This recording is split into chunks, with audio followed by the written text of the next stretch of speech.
And some of this work is based on observations over the past 5 years at this institute, where we've worked with youth from different communities in different states. We've done programs in about 7 states across the nation. So it's a result of some of these programs, mostly which are developmental programs. So who are our youth? And usually those of you who know me, my talks are very interactive. So I like to have, inshallah, the brothers and sisters engaged in the discussion rather than just me talking, because that, inshallah, makes it more beneficial for everyone. So any suggestions? Who are our youth? Yes, brother. The Muslims, the young Muslims who are going to carry the message, inshallah. The believers, absolutely. So as Allah subhanahu wa ta'ala mentions them in the Quran, they're active people who believe in Allah subhanahu wa ta'ala and doing a lot of great things all around.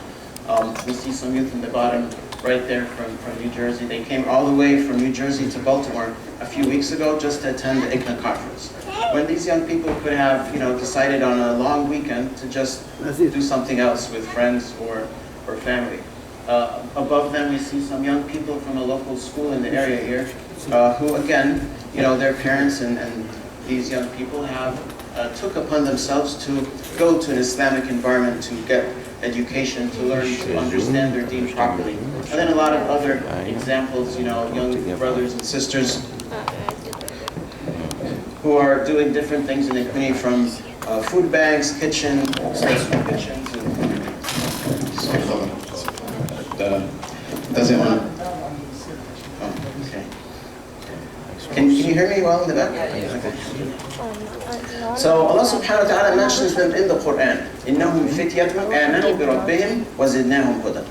And subhanAllah, this is a very interesting reinforcing loop.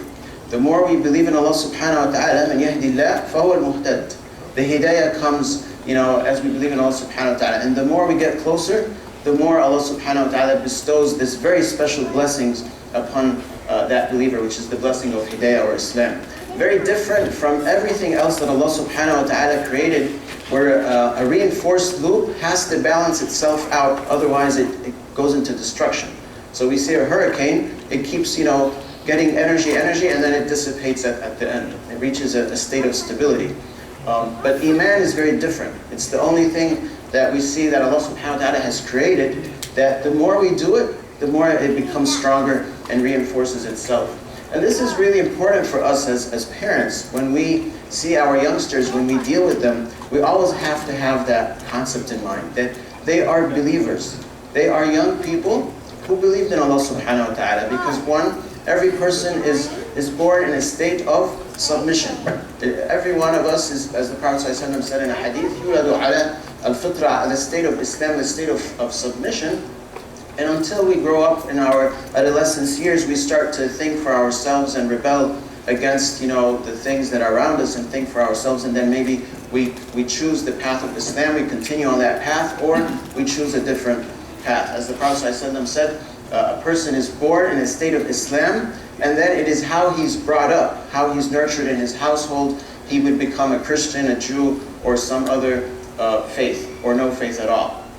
So as we deal with our youngsters, sometimes we go through difficult moments of frustration, difficulty. We have expectations that are not being met, and sometimes some of us, rather than being upset or disappointed by the action of the young person, we become disappointed by the person themselves, forgetting that they are a believer in Allah subhanahu wa ta'ala. One, because they're still young, and two, because they're also our own children. Alhamdulillah, we have households. Allah subhanahu wa ta'ala also mentions our youngsters in the Quran, where He says, وَاعْلَمُوا أَنَّمَا أَوْلَادَكُمْ وَأَمْوَالَكُمْ وَأَوْلَادَكُمْ فِتْنَةٌ. Know that indeed your wealth and your children are a test. They are a test.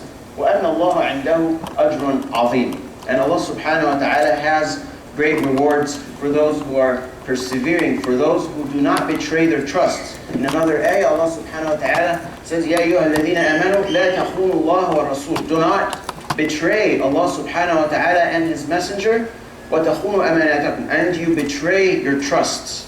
And part of our trust, of course, is our children, raising them, on the deen, on the right path, with a proper understanding, being close to them, and being that support that they need. So two really important concepts for us as parents and educators, those who deal with young people in general, to remember. One is that the default is that they're believers. The default is that they are good people. And in my 20-some years of dealing with young people, I have not come across a single person who's evil. I have not come across a person who's evil. The worst teenager I've seen was a 14-year-old brother who killed 2 people. He was from Washington, D.C., and he was incarcerated. And even that brother, at the age of 14, when I saw him, he was 16. He killed 2 people, and at the time, he was not a strong believer. He had no remorse. But at the time when he was a Muslim, he regretted what he did 2 years before. And he had very special circumstances that led him to that type of behavior. Of course, we're not saying that it's acceptable, but the point I'm trying to make is that I have not seen a young person who wakes up in the morning saying, I'm going to do this. I'm a bad person. I'm going to do that. So that's one concept to remember. The other thing is that dealing with our children is a test. It's an ongoing struggle.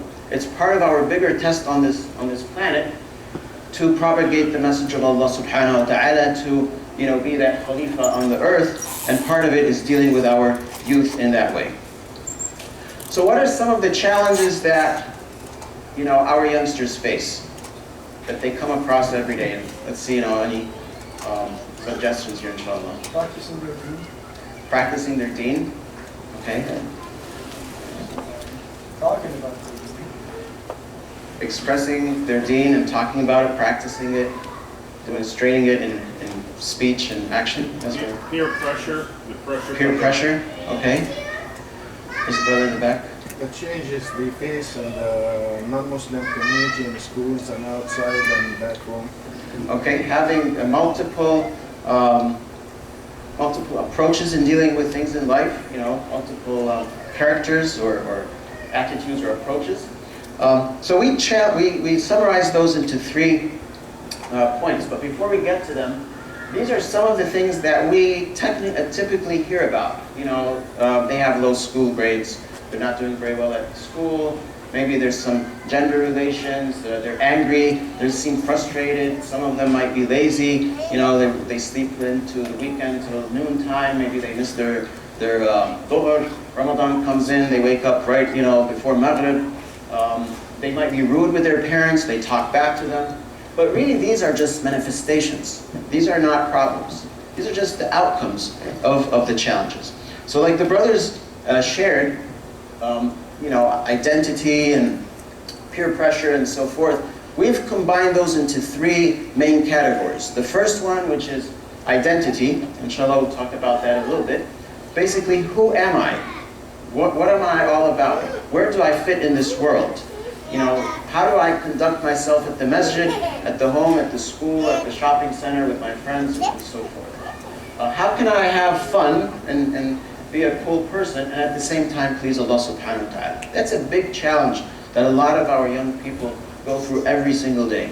They wake up in the morning worried about how can I be happy, but at the same time not disobey Allah subhanahu wa ta'ala. The second point, which is not very clear there, are temptations. So peer pressure is one of them. Gender relationships, temptations to have money, temptations to be happy, and so on. We'll also go over that a little bit. So stuff that they've been used to doing so frequently every day. They watch TV, they watch movies, whatever it is, and they grow up like that, and it's hard to leave that path once they recognize that it's not the right path. The third thing is the support infrastructure. What is around them that's giving them the support? Whether it's the home, the school, the masjid, even things like public transportation. A lot of our youngsters are so frustrated because they're 15 and 16 and they can't do much around. Because the nature of our country, the way our urban development is, it's really very time consuming to take a bus just for 4-6 miles across the town. So you might have someone who lives 4 miles away from the masjid, But for him to come to the masjid, he has to take 2-3 buses, which means half his day.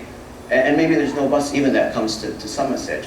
Like I know where I lived on a Taqwa, there's no bus that goes there. So the closest public transportation would be about 25 minutes, 35 minutes walking. So obviously on a hot day like this, most people would not be encouraged to do that. So a lot of things. The support infrastructure around them does not help them too much, and that is a big challenge. So looking at identity, the very first thing is the name. You know, it's very difficult for most people in this country to pronounce our names as Muslims correctly. So Mustafa is like Mustafa, you know, Ayman is like Ayman, and so on. For us adults, we can get along with that. With young people who are in 3rd, 4th grade, where they're starting to develop their character, is like, it's not going to come out easy. They're not going to be able to pronunciate it. So I'm going to make it easy on them. So I'll just tell them my name is Mo, or my name is Zach, or my name is Man, or whatever it is. And it's not that they don't want to be affiliated with Islam. They're not at that point yet. It's not that they're shameful of it at this point, at the age of 7 or 8 or 9. It's really that they're trying to make it easy on others so they don't seem like, you know, a fool in their classroom or whatever. So identity is just something very simple like the name. Race. So people by nature tend to look to belong to some group. They tend to look to belong to some group. Most minorities create their own circles and cliques where they feel they're comfortable and powerful and so forth. Because of the nature of the Muslim Ummah being very diverse, we come from different continents, different backgrounds, and we're still low in numbers in this country, most of our youth tend to affiliate themselves with a bigger minority group, which is usually African Americans. Very interesting observation. And, you know, I came across this about 8-9 years ago with people from the Arab countries. And they were actually recording a video in their school. It's a public school. And this 15-year-old was recording with his friends, like, you know, what is my race? And he would constantly say he is African. And he's originally from Egypt. So the interesting, you know, or intriguing thought is, why do you affiliate yourself with a particular group? And that's because they feel that it is also a minority group that's suffering in the country. So we can be part of it. We can all suffer together. We can be part of this group.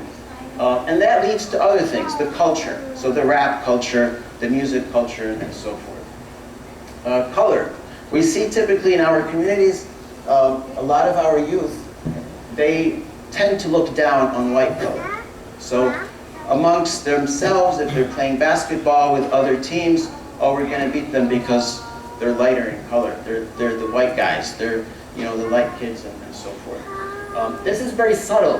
So a lot of us adults never come across this stuff. But when you really engage with these people, you hang out with them, you go to their basketball games, their boxing games, their wrestling, you see this very vividly, very clearly. So these are very basic things. Just, you know, the very basic of who we are and what we look like and so forth. And then comes things like what Brother Azam said, is practicing the deen. So actually being able to do the adhan in public. We have a program called ILIA, youth group. It's a social type of gathering where the focus is on communication skills between the young people and their society around them. And when we first started, they mostly was Muslim youth who would come, and alhamdulillah, they had a good time, they learned a lot of stuff. And they started to ask, can we bring our school friends? So we said, sure, bring them over, no problem. But then what happened is when the time for Salah came, we said, who would call the adhan, which typically, you know, one of them would raise their hand and say, sure, I'll do it. No hands were raised. What happened, guys? I mean, we always do that, and we pray together, and everyone was shy. You know, these are the school friends they hang out with every day, they see them every day, they do things together. And because they liked them so much, they invited them over, and their friends came, and they had a good time, and we had a little talk, you know, a halaqah. But when the time for Isha came, they were very hesitant to make the adhan. Alhamdulillah, after a number of weeks from these non-Muslims coming, and our youngsters praying, and they would start to giggle sometimes in the prayer. And these are not young kids. They're like 15, 16-year-olds, 14. And you would be surprised, you know, why would a 16-year-old giggle? But again, it's because of this identity issue. So what we did, we asked the non-Muslims, the young people, we said, what do you think about what happened in the prayer? Your friends were laughing. And one boy said, that's very inappropriate. I cannot do that at my church. That's very disrespectful. And automatically we found that our young Muslim brothers started to build some confidence in themselves. So it is that interaction with other people in their same generation from the society. We're not putting them into a little cave or shell. That helps them develop that identity by exposing them and giving them opportunities to express that identity. Of course, gender issues. We live in a society today where the concept of gender is becoming blurry. SubhanAllah, as the Prophet ﷺ says, and we've heard this in many places, that as the time moves on, more evil would start to show up. So today, a lot of young brothers and sisters, if they're not confused, at least they're sort of on the borderline. It's like, what's wrong with same-gender attraction? I mean, it's their own prerogative. They're free to do whatever they want as long as they're minding their own business. Let them do what they want. So this is starting to become blurry. Young people, someone who's 12 years old today, their entire lifetime, this whole concept of same-gender marriage and so forth has been around before they've been born. So they're growing up in an environment that is very toxic and it's becoming the norm. When just 25 years or 30 years in this country, it would be a big, really taboo, even in the non-Muslim communities and circles, to even live a lifestyle that is like that. I remember when I was 18 at the University of Maryland, there was a homosexual cashier at the cafeteria. There were two lanes, and no one would dare to go to this lane because everyone knew that this person is different. He had very long hair, very long nails, and looked different, acted different, and no one would go to that line. And these are students at the university. We're talking about 20-year-olds who are not Muslim. But today, this has changed completely. So obviously that is affecting their identity. How come this is the case, and how come my deen says something differently, and what are people in my masjid saying about it, and so forth. Young people want to be popular. They want to be known. They want to be, quote-unquote hip and important. So there's a lot of changes happening to their bodies, to their intellect, their minds. They have a question on their mind: what's next? When I grow up, what's going to happen? What am I going to be? What kind of job would I have? What am I going to provide to the society? So this is the big challenge that we see, the identity. And from it comes a lot of these other manifestations that we typically point right directly, like we say peer pressure, or parents, or this or that. So the Prophet ﷺ, in a hadith, he says that there will come a time that we will follow the disbelievers ذِرَاعًا بِذِرَاع وَشِبْرًا بِشِبْرٍ. We will follow them an arm length with an arm length, or a palm by a palm. You will follow them just like the nations before you have followed. Up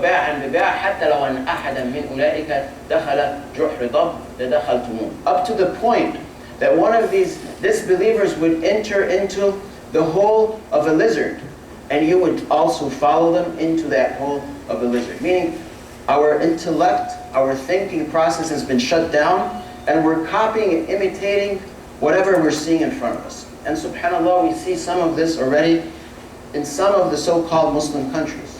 Some of the wealthy countries, they're just imitating the West. But I'm going to interject. I'm not sure really if it's so much about the line getting blurry, or is it just lack of confidence as a company to the pressure? You're talking about identity? Yes. I'm talking about, like, for example, homosexuality and copying others at any expense. I don't think intellectually the children will understand that this is right and wrong. I just think they're just succumbing to the pressure. Well, it's actually both. It's lack of confidence. Yes and no. So a lot of the young people have not been educated on the subject, even from the Sharia perspective properly, right? So it's very different to tell a young person, this is halal and this is haram, and that's it. And you dwell on it and show the application of the halal and the haram. You show the proof, the evidence. You give them, if there's a rationale, given to us, you explain that, and then you show the alternative, right? typically what we do is we say halal, haram, and we stop there. For them, especially in countries like ours, where we're heavily focused on research and education and so forth and thinking, that's not an appropriate answer. You have to talk the language of these young people. So the alternative obviously is marriage. And you know, a lot of us in our cultures, I know so many young brothers at the age of 17, 18, they'd say, I want to marry this sister, but my parents are not even entertaining the thought. I mean, so many people would call and it's like, this sister, I've known her since Islamic school, high school, and you know, for the last 3 years, and I like her and I want to propose. But my father, he kicked me out the other day. He's like, get out of my face. Like, what are you talking about? And this is a real problem. Or you would have a brother who wants to marry a sister from a different race. You know, an Arab brother wants to marry an Indian sister, and the parents don't agree to that. So that's the problem. And then to your point, yes, you're right that when that happens, it becomes pressure, right? Alhamdulillah, I mean, with that particular issue, it's not prevalent in the Muslim community. There are very few cases, alhamdulillah. But we see other problems that are much more profound, like utilizing drugs, smoking. That's very common. We'll talk about that a little bit. Gender relation issues, you know, and dating and things like that. So I think it's a mix of both. Truly young people, they're missing a lot of basic stuff. I was just talking, since Ramadan is approaching, with a few young brothers, 13, 14-year-olds. They're not aware of everything that breaks their fasting. You know, I know a few brothers, last year they broke their fasting 5, 6 times in Ramadan, not knowing that it was broken, right? So we take things for granted, thinking that, oh, this is tahara, and this is what it is, and this is what breaks fasting, you know, the 5, 6 things, and we don't really talk about practical things, and they don't know their deen. That's a big part of it. All right, so moving on, education. Just want to throw this slide real quick. The education system has not caught up pace with the rest of the world. So today, young people see education systems as irrelevant. It's like, this is nonsense. I could make $80,000 a year at the age of 16 without even going to school. And some of them are right. If they know how to, you know, hustle and do things in society legally, they would get the $80,000 or even 100. So it is true in some sense. But also we as adults, we don't recognize that. We don't recognize that the world is a little behind when it comes to the traditional, whether it's college or K-12, traditional education. It is catching up a little bit in the past 5 years. So higher education is coming up with concepts like competency-based learning, where people don't have to take credit courses, they take competencies. So I want to become a nurse, I need to learn how to deal with people, how to, you know, handle elders, how to learn this piece of medicine, that piece, and so forth. Once I learned 20, 30 competencies, I got my degree. So there's about 300 universities worldwide now that are starting to offer these types of things. It's basically the Twitter education. You don't buy textbooks that are 1,000 or 500 or 200 pages long. You buy snippets of information that you study, you know, in 10 minutes, and you take the little drill and the next drill and so forth.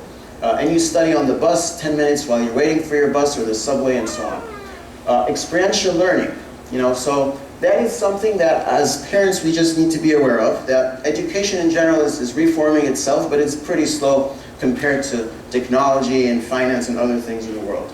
So yes, young people can make money. I do know a few young people who make more money than most of us sitting here, and they're still in high school or maybe even middle school. There are shoes. SneakerCon is a well-known conference for selling and buying shoes, athletic shoes. I've seen shoes. I went to New York once with a young person. He showed me a store that there are pairs of shoes that cost $9,000 and $11,000. A Nike pair, because there's like 4 of them in the world, and they're wrapped and, you know, put on the shelf there. So I mean, imagine you buy, you save up $5,000, you buy that pair of shoe and sell it for $8,000. You make $3 grand in 2-3 weeks. You take that $3 grand, buy another 6 pair of shoes for $200 each. You make another $200 on each one, and that is a reality. A lot of young people do that. They can open stores on eBay. They can sell stuff. They can get stuff from China. So you know, they can find their ways around, inshallah. Another important thing that's affecting identity at a higher level is globalization. Things that are happening in Malaysia affect us here. Things that happen in Colorado affect us here in Maryland. Drug laws, marijuana laws in Denver affect how young people consume it here in Maryland. You know, they say, oh, it's legalized now in Colorado, so it's not a big deal. We can smoke it, we just, you know, can't carry too much of it. The new law that was just as of yesterday, where you can have a certain amount of marijuana on your body, 10 grams or less, and you only get a citation if you're over 21. And if you're under 21, you need to go to counseling or see a practitioner. So these things are affecting the way they perceive things and look at it. Number two are the temptations. So they are tempted to succeed in school. Young people do want to be successful. No one gets up in the morning saying, hey, I want to get straight F's today. I have not seen that. But they are challenged. You know, the curriculum doesn't gel with them, it doesn't sync up. Or they just, at home, they're not getting support. There could be many reasons to not be successful at school. They want to do good in life. They're definitely tempted by money. I mean, 13, 14 young people start thinking money like crazy. You know, to them $20 is nothing. Don't ask me why or how, because most of them are broke. But again, you give them $20, they spend it in like 2 minutes, and they ask for more. But they want to be happy. All the time they want to be happy. So how can I be happy and also serve Allah subhanahu wa ta'ala, or be happy by Allah subhanahu wa ta'ala? That is a very big pressure point. And that causes a lot of stress, because they see the society in general moving in one direction, and Islam saying, no, this is not the right direction. And that is a stress factor in their lives that leads to other types of challenges.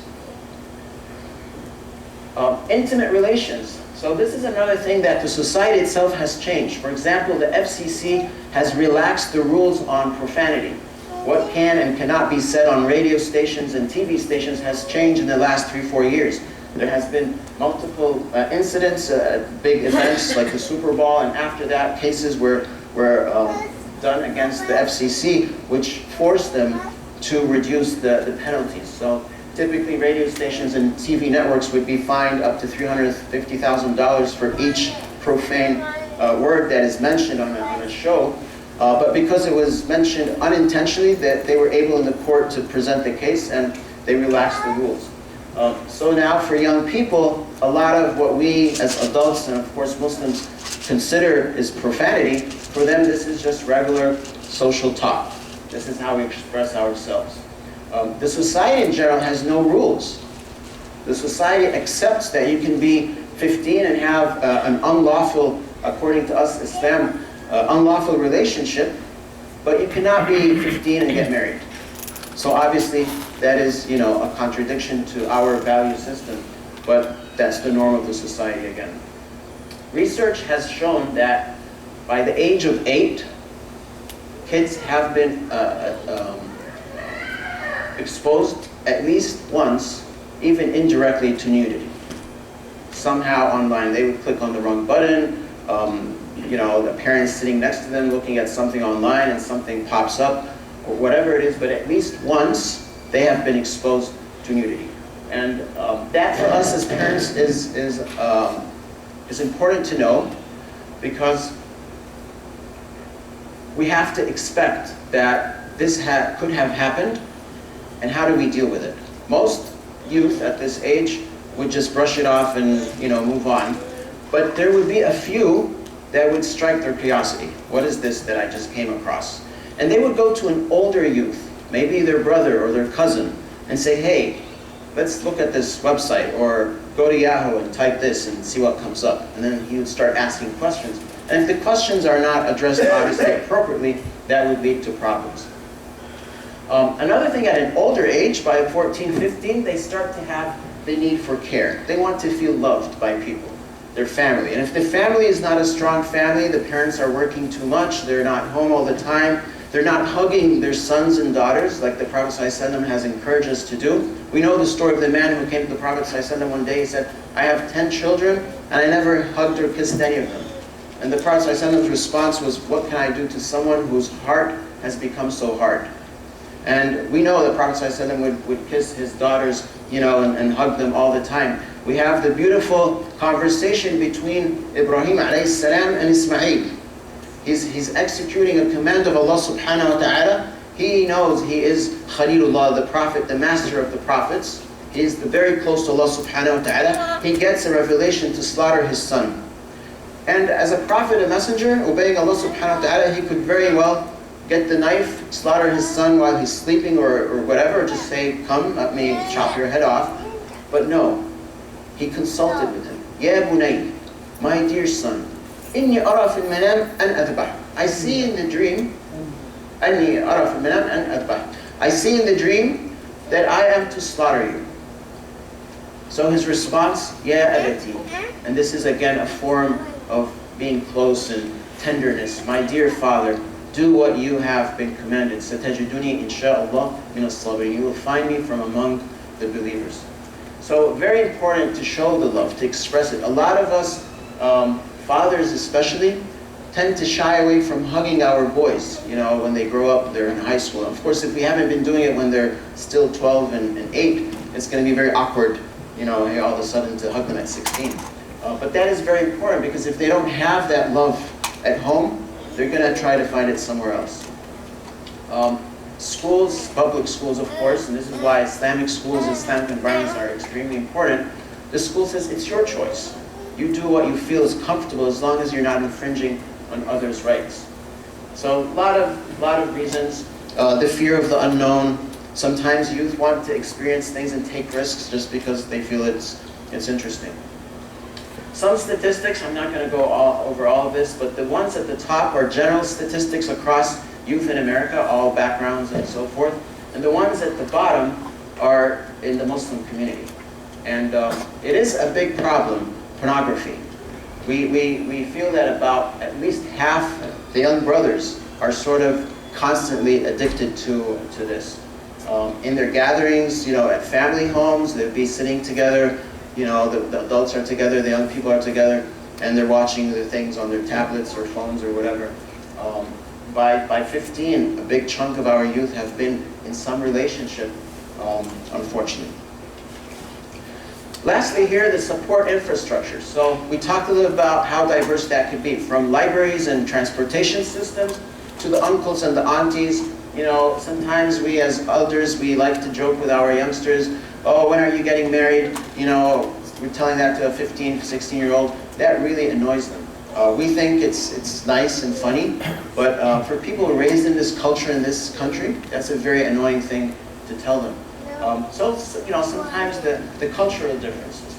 But it's really important, especially those of us who are immigrants, to have an extended family, to have the grandfather role model. So even if it's just the family of parents and their children, it would be good for that family to find an elder in the community that they're close to, family, friends, where this person can be as if he or she is the grandparent of this young person. Because that shows and provides the young person the comfort and the sense of security of the multi-generation structure and so forth. So family is very important. Of course, support systems and the masajid. It's nice to have youth halaqas and sport events and all that, but there's a lot more than that. There's one-on-one talks and explaining things and so forth. Intimacy between parents. We found that parents who do not show care for each other in front of their children, and we've seen in the hadith how the Prophet ﷺ would kiss Aisha radiallahu anha, how he would be tender with Khadija radiallahu anha, how she would take him into her lap and give him comfort and so forth and all of this. If we don't show that type of relationship to our youngsters, they grow up with a mindset that Muslim parents and couples don't know how to be intimate. They don't know. They're very dry. They say, I don't want my wife to be like my mom. I mean, she's a great mom. She takes care of us and she's kind and all this, but she doesn't know how to take care of my father. Or my father is really very dry with my mother. I've never seen him kiss her. I've never seen him, when she comes back from outside, hug her or tell her, how was your day? We missed you and so forth. And we've seen this with a lot of young brothers in high school age. It's like, no, I'm not marrying, someone from the Muslim community. I want someone who's fun. I was like, your mom is not fun? It's like, she's good, but you know, she's not the same. And obviously that's a misconception. So sometimes, again, we bring some cultural baggage with us, and that does affect young people, especially that at their schools, those who go to public schools, they see a lot worse than what is appropriate. So we talked about a little bit families. We'll move on, inshallah, for the sake of time. Marriage, the whole institution of marriage in this country and worldwide is becoming very diluted. And unfortunately, the Muslims are not doing much in this area, which is sad. I mean, there are a lot of coalitions of churches and other faith groups that are really trying to, you know, at least mitigate some of this or slow it down.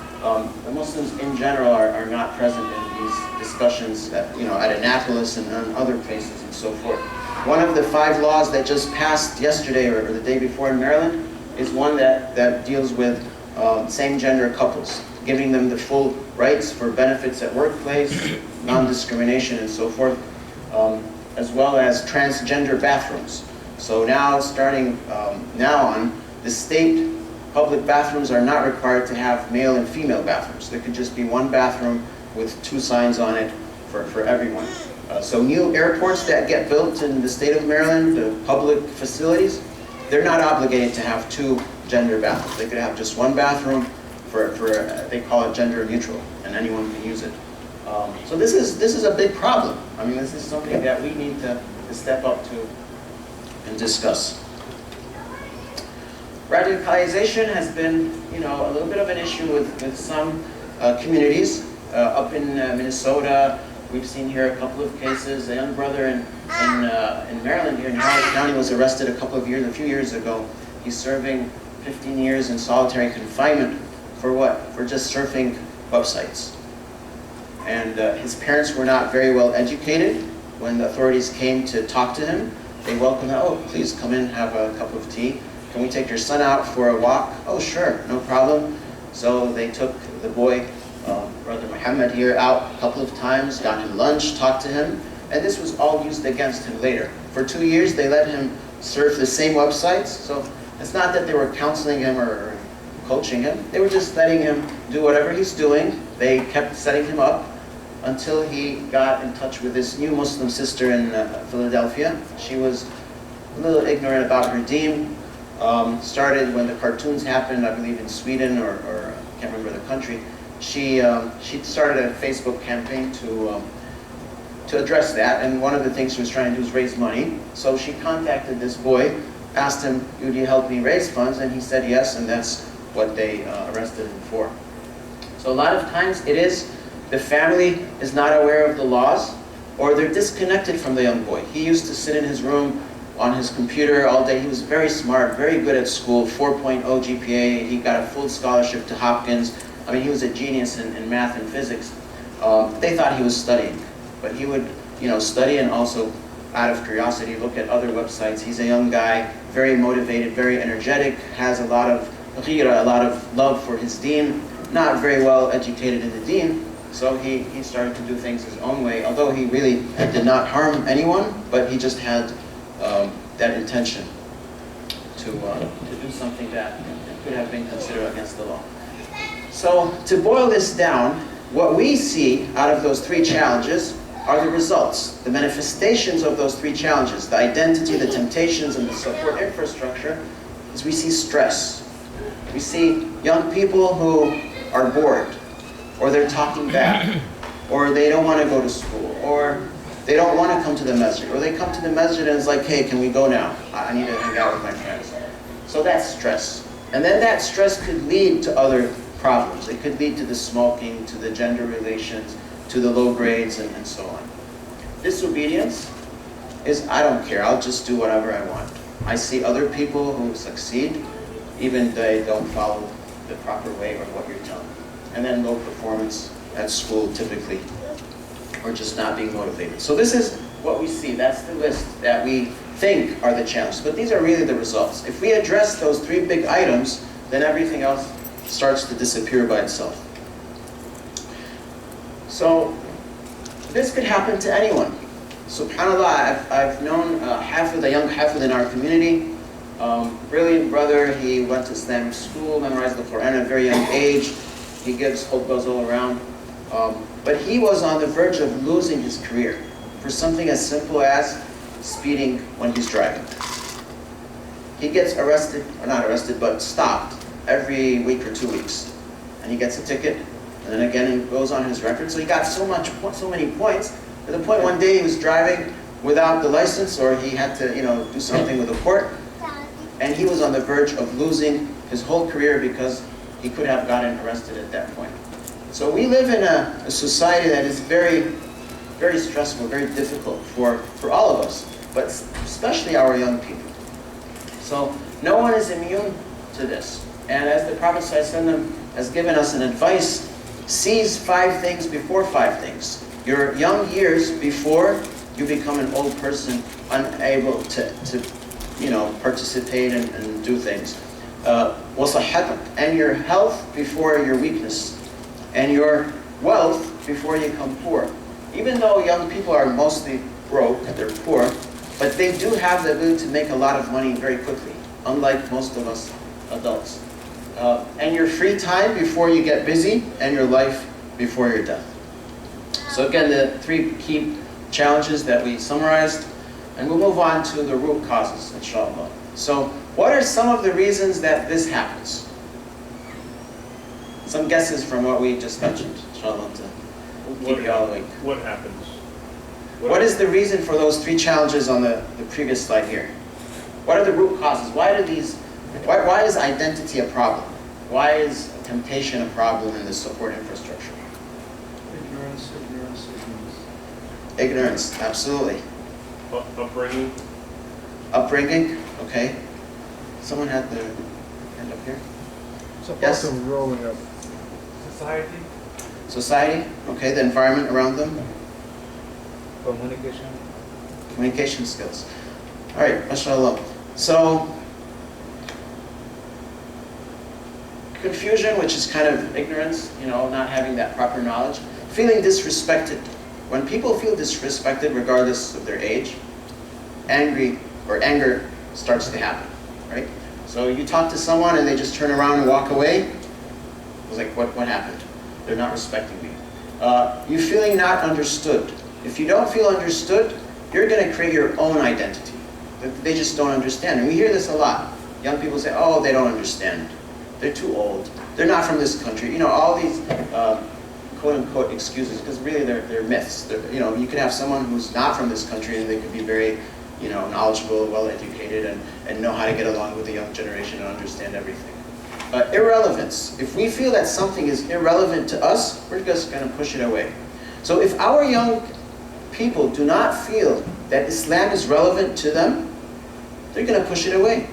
They can come with us to the masjid, they can pray, but the moment they are able to make their own decisions and depend on themselves, they would just walk away from the deen entirely.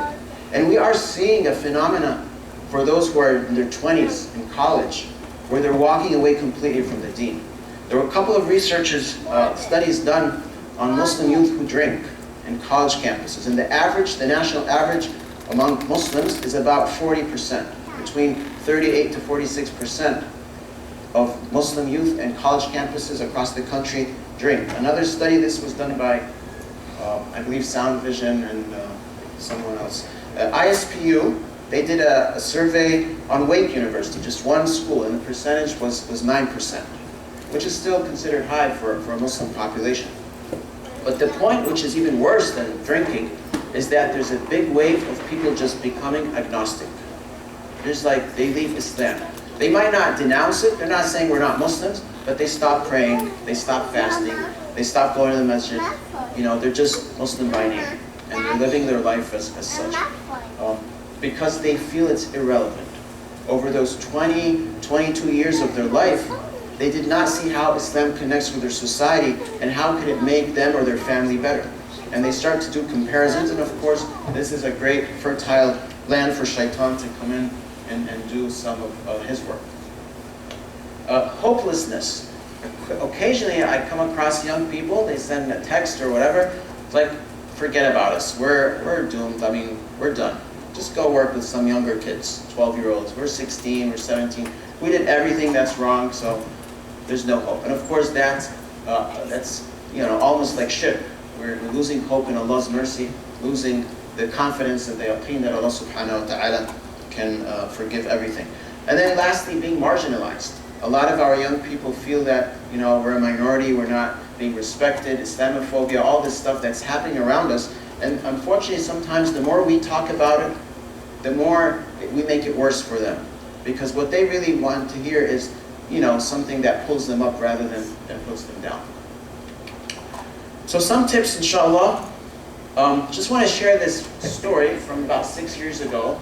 This young brother from a different neighboring state, he was in a state really that was very, very challenging. He lost his deen. He did a lot of things that were inappropriate, and he reached a point where he also had no hope in life. He was almost on the verge of like, hey, I want to die. I just want to commit suicide. But alhamdulillah, something changed him. Something empowered him to become a different person. And I want to, inshallah, share a story from the past, a great sahabi that many of us know, who has also empowered himself despite all the challenges and difficulties that he had, which are almost the same that we have in our society today. This young sahabi was empowered by Islam. He was in Mecca. He had a different color than everyone else in the society. He had no family to back him up, no lineage. He was a slave, the son of a slave. He was inferior to the whole society. Like everyone would look down on him. Different color, different language, different everything. He was not even free. He could be sold, be traded, be mortgaged, whatever his master wanted to do with him. He would tell him what to eat, what to do this day, that day. He had no freedom, no choices in anything. So this is someone who has no aspirations. Why would I have a good day tomorrow? I mean, I don't control anything. I don't even control what I eat. I don't have someone to back me up. I have no money. I have no financial support. Physically, he was also feeble and weak. He was not a strong person.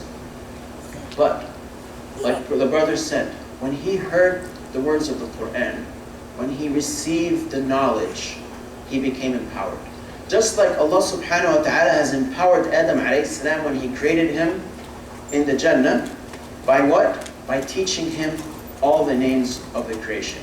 وَعَلَّمَ آدَمَ الْأَسْمَاءَ كُلَّهَا. And he taught Adam all the names.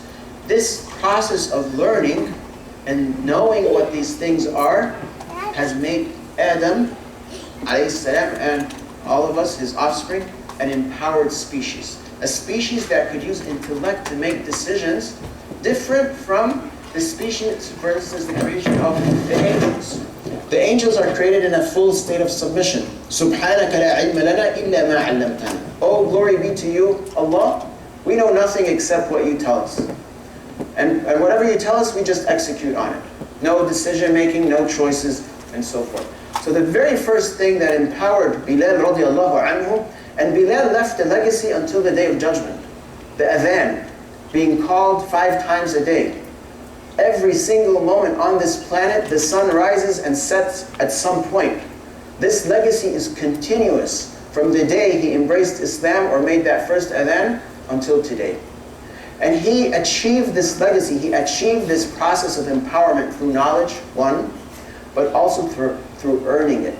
We know the story of Abu Bakr radiallahu anhu when he was passing by and he went to buy Bilal radiallahu anhu. And he said, you kill a man, or you're torturing a man because he says, La ilaha illallah, so I'll buy him. And they started to negotiate, okay, 100 dirham or 100 coins of gold, and he bought Bilal and freed him.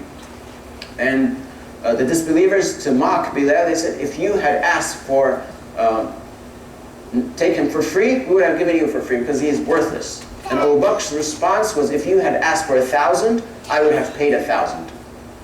It's not about the money, it's about the value system, the concept.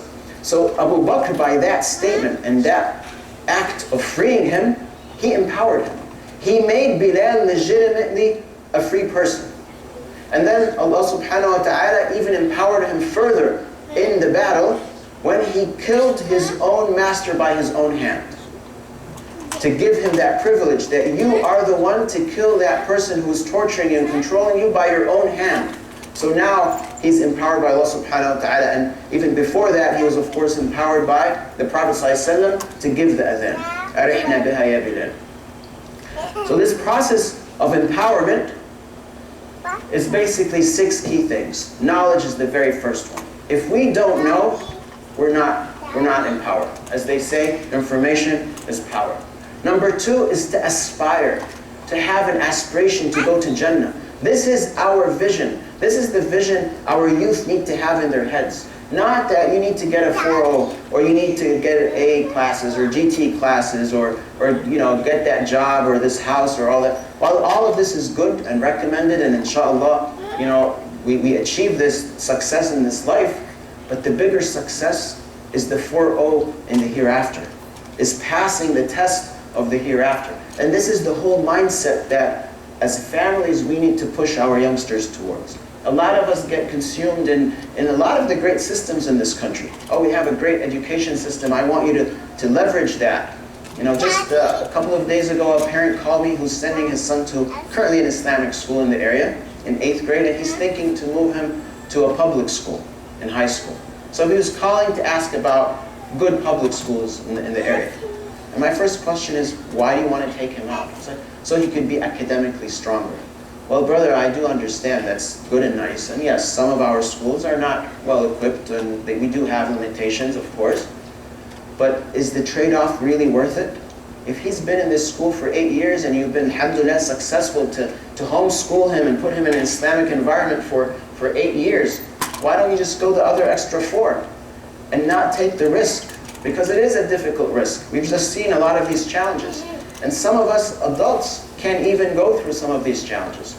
I don't know how many people here have been to a public high school during school day, but it's a very different world. Very different types of creatures in all aspects. Not just dress code, but the way they deal with each other, they talk, just the mindset, the intellect, the way they deal with things. The concept of independence. The concept that they teach these youngsters, forget about all the haram things. Let's just pick on that thing. That, hey, you're 14, you're independent. You're now a responsible person. You make your own choices and decisions. Your parents